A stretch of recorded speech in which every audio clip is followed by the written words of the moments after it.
Why are you still holding yourself back?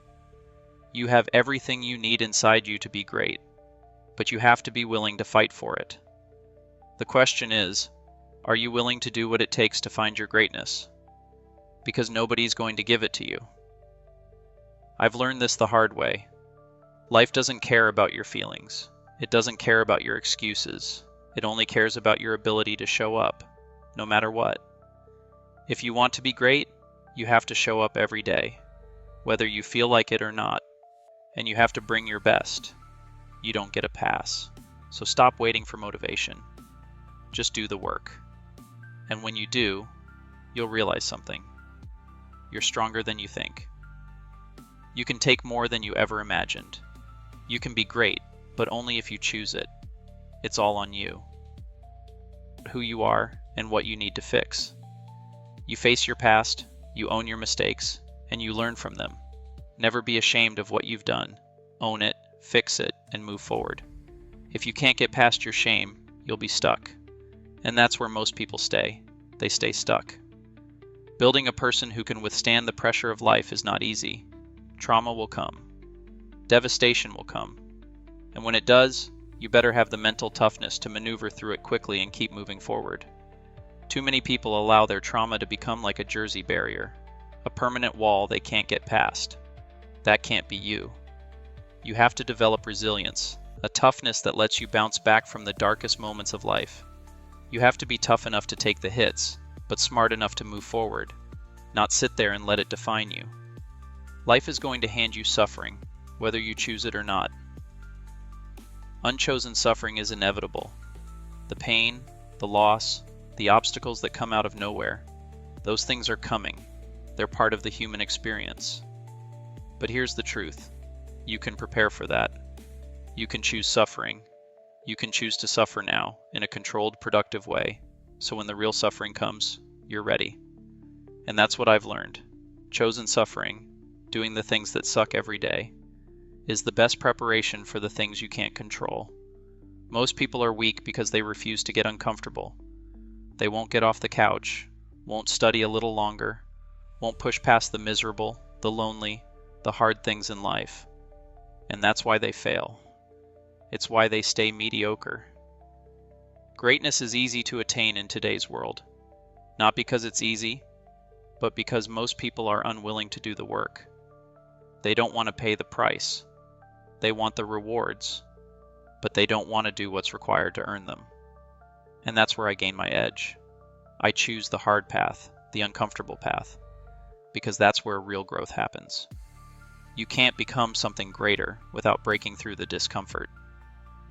You have to want it. You have to want to be better. That's the foundation of everything. It's pride in yourself. You have to be proud of who you are, proud of what you've done, even if it's not perfect.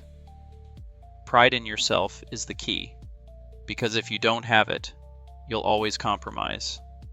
You'll always fold when things get hard. Self-pride doesn't mean arrogance. It means holding yourself to a high standard, knowing your worth, and not settling for less. Jung believed that to become your true self, you must be willing to look beyond the persona, to confront those aspects of your psyche that you have repressed or ignored, and to accept the full range of your humanity, both the light and the dark. This is where Jung's idea of individuation comes in, a lifelong process of integrating the unconscious with the conscious mind, of becoming whole, of making peace with the parts of ourselves that we have previously denied or rejected. Individuation, Jung argued, is the journey towards self-realization, a journey that requires courage, introspection, and the willingness to face our fears, our insecurities, and the unknown parts of our psyche that we may not want to acknowledge. The path to individuation is not easy. It requires the courage to look deeply within and to embrace the parts of ourselves that may be uncomfortable, painful, or even frightening. But only by doing this can we free ourselves from the constraints of the persona and live more authentically.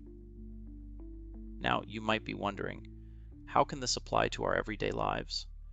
How can we begin to take action and move toward becoming our true selves when we are overwhelmed by self-doubt and fear? This is where the ancient wisdom of Stoicism offers a powerful complement to Jung's psychology. The Stoics, philosophers like Marcus Aurelius, Epictetus, and Seneca, believe that while we cannot control external events or the actions of others, we can control our responses to those events. And it is in mastering our own responses that we find freedom and clarity. The Stoic approach to life is one of acceptance and resilience, a focus on what we can control, our thoughts, our actions, our perceptions, and an understanding that suffering, pain, and fear are not to be avoided, but to be confronted with grace and wisdom. Marcus Aurelius, in his Meditations, famously said, "The impediment to action advances action. What stands in the way becomes the way." In other words, the challenges and obstacles we face in life are not barriers to our growth. They are opportunities for it. This Stoic mindset aligns beautifully with Jung's philosophy of individuation. Both teach us that the difficulties we encounter are not just hurdles to overcome, but essential parts of the process of becoming who we truly are.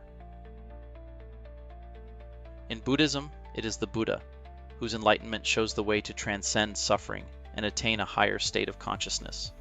And in Islam, it is Muhammad, whose submission to God exemplifies the way to live in harmony with divine will. These spiritual figures are not mere ethical models to imitate, but are archetypes, representations of what human beings are meant to become. They point towards something far more profound than surface-level virtue. The spiritual path, according to Weijman, is about recovering this divine image, but it is not a path defined by external niceness. It is a path of profound inner transformation, one that reshapes who we are at the deepest level. When we begin to follow a spiritual path, it is easy to assume that we must align with the qualities of goodness associated with these figures. We might think that to be spiritual means to be always calm, peaceful, and loving, never angry, never judgmental, and never unpleasant. And in many ways, society encourages this view.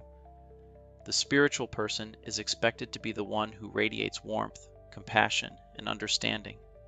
This vision of spirituality often boils down to a set of moral imperatives. Do no harm, be kind to others, avoid conflict, be tolerant, and live with love. And to let go of the trivial distractions that often consume our attention. The idea of memento mori can also serve as a powerful antidote to fear and anxiety, as it reminds us that we are not in control of the time we have, but we are in control of how we live that time. This perspective allows us to free ourselves from unnecessary fears and to live with greater intention and clarity. Another fundamental aspect of Stoic thought is the cultivation of gratitude. In a world that often promotes dissatisfaction and comparison, Stoics remind us to focus on what we have, rather than what we lack. In the writings of Seneca, for example, we find powerful reflections on the importance of appreciating the present moment and recognizing the blessings in our lives, no matter how small they may seem. Gratitude, the Stoics argue, is a powerful tool for combating the negative emotions that arise from envy, resentment, and a sense of entitlement. It shifts our focus away from external circumstances and towards the richness of our inner lives. By cultivating gratitude for what we have, we can transform our experience of life and find contentment even in the midst of challenges. Self-discipline is another cornerstone of Stoic philosophy. In an age where instant gratification, indulgence, and excess are the norm, Stoicism offers a countercultural call to master our desires and exercise restraint. The Stoics believe that true freedom comes not from fulfilling our every whim and desire, but from the ability to choose wisely and act in accordance with reason, not impulse. This practice of self-discipline is not about suppressing our desires altogether, but about understanding them questioning their validity, and choosing to act in ways that align with our long-term well-being. By developing self-control, we become less dependent on external circumstances for our happiness, and more able to cultivate a sense of inner peace and fulfillment. In modern life, where external validation often drives our decisions and actions, Stoicism encourages us to turn inward and cultivate self-sufficiency. This means that we should not rely on others' opinions, achievements, or material success to determine our sense of self-worth. Instead, we should focus on developing our character, nurturing our relationships, and aligning our actions with our deepest values. By doing so, we can create a life that is rich with meaning, even in the face of external difficulties or setbacks. One of the most enduring practices advocated by Stoicism is daily self-reflection. Many Stoics, including Marcus Aurelius, kept journals in which they reflected on their thoughts, actions, and emotions. This practice allows us to engage in regular self-assessment, helping us identify areas where we can improve and reinforcing the virtues we wish to cultivate. By taking the time each day to reflect on our behavior, we gain greater clarity and insight into our actions, and we can make better choices moving forward. Others' fear as the foundation for their greatness. The Stoics' wisdom is timeless because it speaks to the fundamental truths of human existence. Life is unpredictable, filled with suffering, and often beyond our control. But through wisdom, courage, justice, and temperance, we can navigate these trials with grace and resilience.